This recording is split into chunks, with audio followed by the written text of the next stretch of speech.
Assalamualaikum warahmatullahi wabarakatuh. Alhamdulillah, selalu kita memuji Tuhan kita yang maha kuat, maha perkasa, maha adil, yang telah menciptakan semua yang di langit, semua yang di bumi, dan semua yang di kedalaman lautan, terjangkau dan terlihat oleh mata manusia atau tidak. Karena kata kuncinya, La ilaha illallah, La ma'buda bihaqqin illallah. Tidak ada Tuhan yang paling berhak disembah di langit dan di bumi kecuali Allah. Zat yang maha kuat dan maha perkasa ini telah menggantungkan segala kebutuhan kita untuk roda kehidupan di muka bumi, dari makanan, minuman, pakaian, dan apa saja, dengan memuji namanya Alhamdulillah. Makanya sangat wajar kalau kita selalu mengucapkan kalimat yang mulia ini. Selanjutnya kita panjatkan salam hormat kita kepada manusia terbaik, manusia yang telah disempurnakan jalur nasabnya, ilmunya, fisiknya oleh Sang Pencipta Allah, dan juga ditutup dengan diutusnya beliau seluruh risalah nabi-nabi dan rasul. Dan juga Sang Pencipta Allah bersama dengan malaikatnya mengucapkan salam hormat bersama dengan malaikat tentunya kepada manusia terbaik ini. Maka sangat wajar sebagai orang yang beriman mengejar sebuah nilai ibadah yang telah ditetapkan oleh Sang Pencipta dengan mengucapkan salawat dan taslim kepada Nabi besar Muhammad sallallahu wa ala alihi wa sahbihi wasallam. Pertama-tama tentunya, karena ini pertemuan perdana kita di dalam materi As-Sirah Nabawiyah, dan ini sesuai dengan permintaan teman-teman dari DKA Masjid, terutama saudara dan sahabat dekat saya Ustadz Mukhlis, jazakallah khair, yang meminta untuk kajian sirah yang rutin di Balikpapan sebulan sekali. Dan semoga Allah subhanahu wa ta'ala tentunya mengikhlaskan niat kita dan menjadikan ini sebagai tambahan amal kita.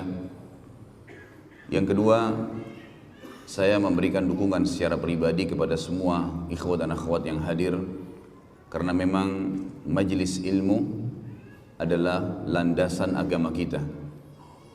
Jangan pernah lewatkan satu hari ikhwat dan akhwat sekalian tanpa ada ilmu. Ilmu ini yang saya maksud adalah ilmu agama.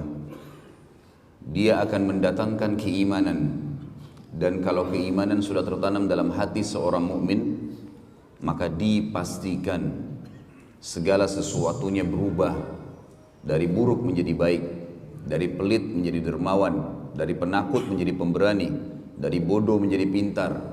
Berubah semuanya.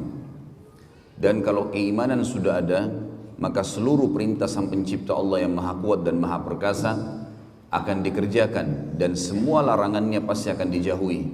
Tentu balasan maksimal adalah kita akan masuk ke dalam surga yang kekal dengan izin Sang Pencipta Allah tentunya. Oleh karena itu teman-teman sekalian, saya akan mengucapkan seperti yang baginda Nabi SAW ucapkan kepada seluruh sahabat yang datang menuntut ilmu, marhaban bitalabatil ilm. Selamat datang para penuntut ilmu.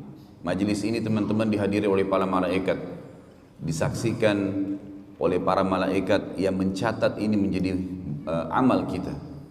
Di dalam sebuah riwayat yang sahih disebutkan, siapa yang keluar dari rumahnya, baik dia akan mengajar atau akan belajar ilmu, maka dicatatkan baginya pahala haji lengkap sampai dia pulang.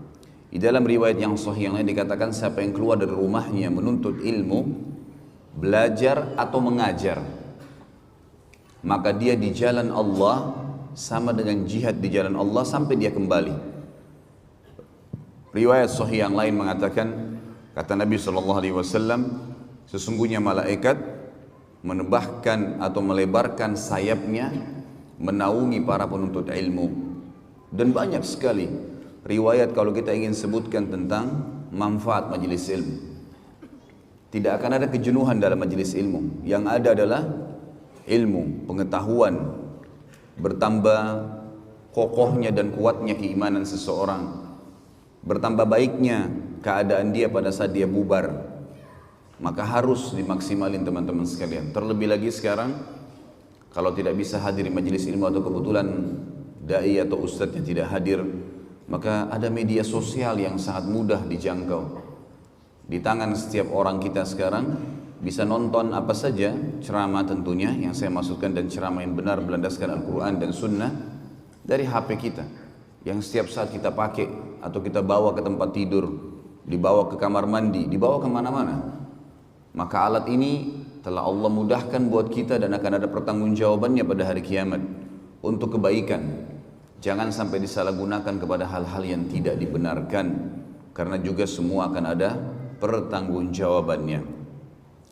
Selanjutnya teman-teman sekalian, sebelum kita masuk ke tema yang ketiga yang saya ingin sampaikan, setelah ucapan saya terima kasih dan dukungan kepada para panitia dan juga kepada teman-teman yang hadir di majelis ilmu, maka metode yang saya gunakan, saya tidak punya rujukan khusus dalam buku sirah, dalam arti kata banyak rujukannya.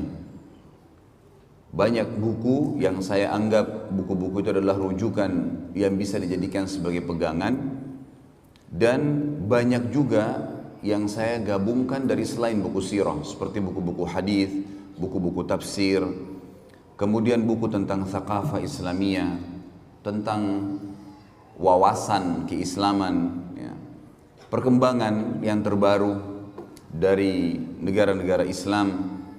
Kemudian juga metode yang saya gunakan di setiap paragraf atau setiap poin yang kita lewatkan, bila memang ada pelajaran yang bisa kita ambil, maka saya akan menyampaikan.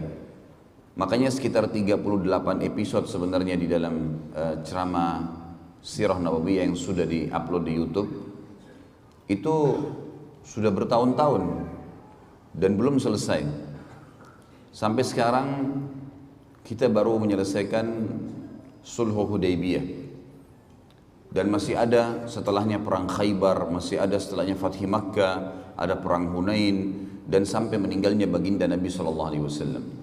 Itu mungkin masih beberapa episode, kemungkinan besar 50-60 episode baru bisa selesai di setiap pertemuan, minimal 2 jam dalam penyampaian. Maka ini metode yang saya gunakan. Jadi teman-teman sekalian, jangan heran pada saat di satu pertemuan tidak selamanya harus langsung selesai clear.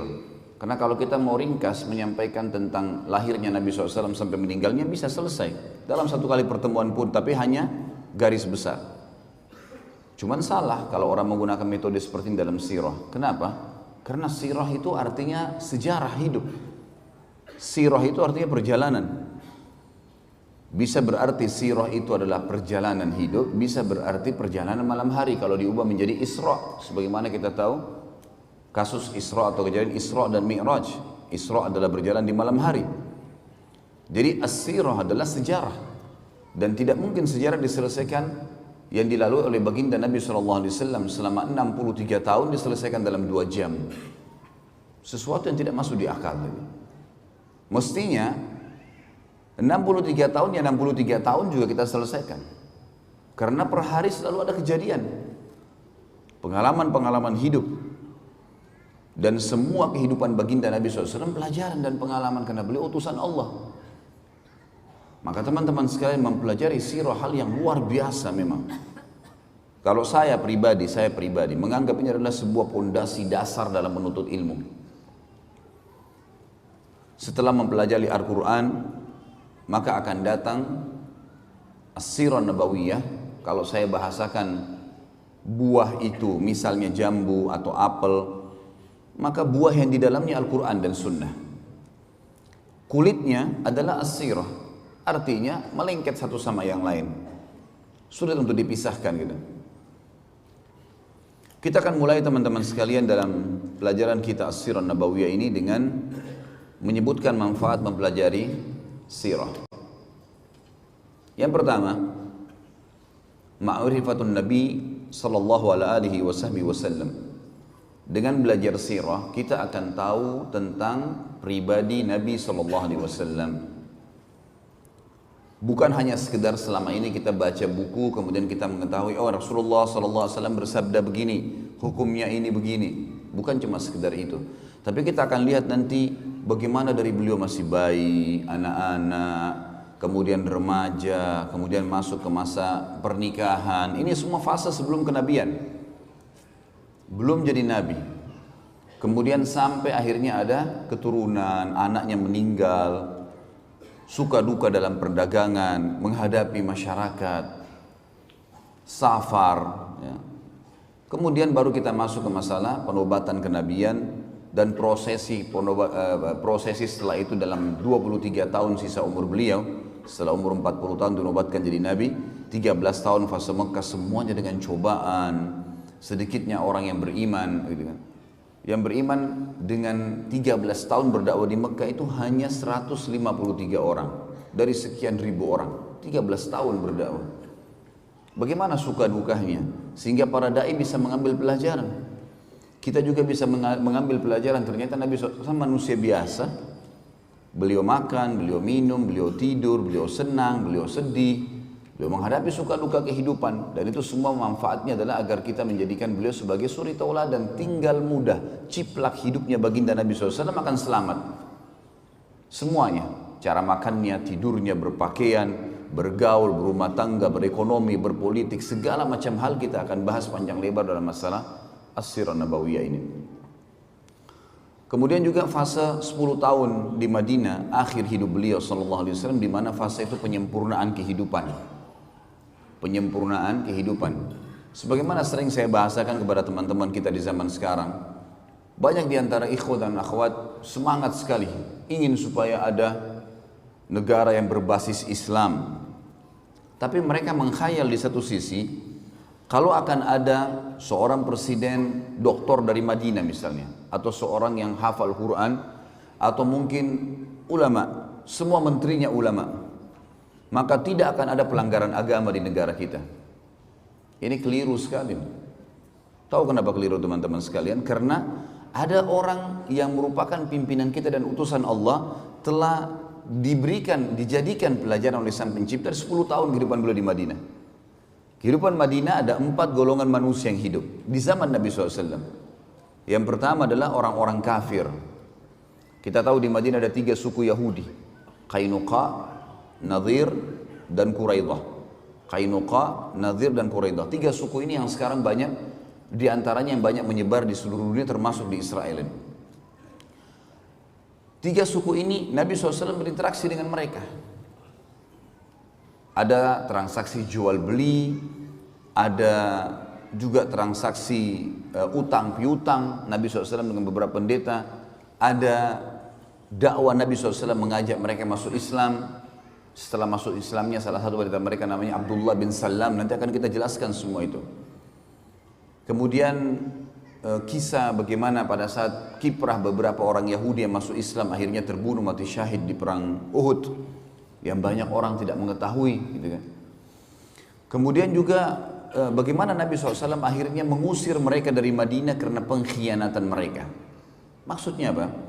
Walaupun pemerintah kita semuanya ulama, dari presiden, wakil presiden, menteri, segala macam, tetap ada interaksi dengan orang kafir teman-teman sekalian.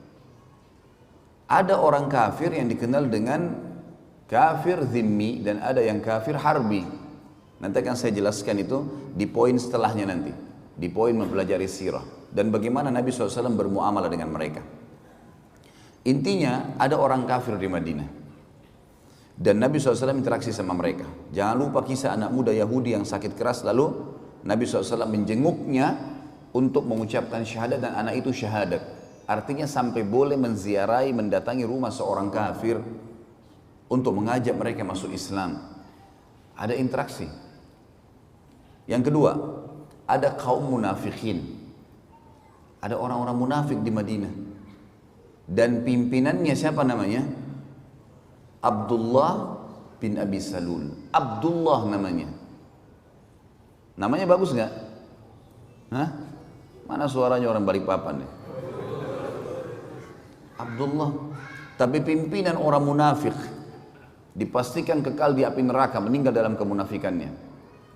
Jangan heran, di zaman kita sekarang ada orang namanya Muhammad, namanya Ahmad, namanya Yusuf, tampil di televisi, tampil di media, membenci Islam. Kenapa harus heran? Di zaman Nabi SAW ada orang munafik nggak? Namanya siapa? Abdullah. Ambil pelajaran, ini dari sirah diambil nih. Pelajaran pengalaman hidup. Artinya, walaupun pimpinan kita semuanya ulama, akan ada orang munafik di tengah-tengah mereka. Karena kita tidak lebih baik dari Nabi SAW.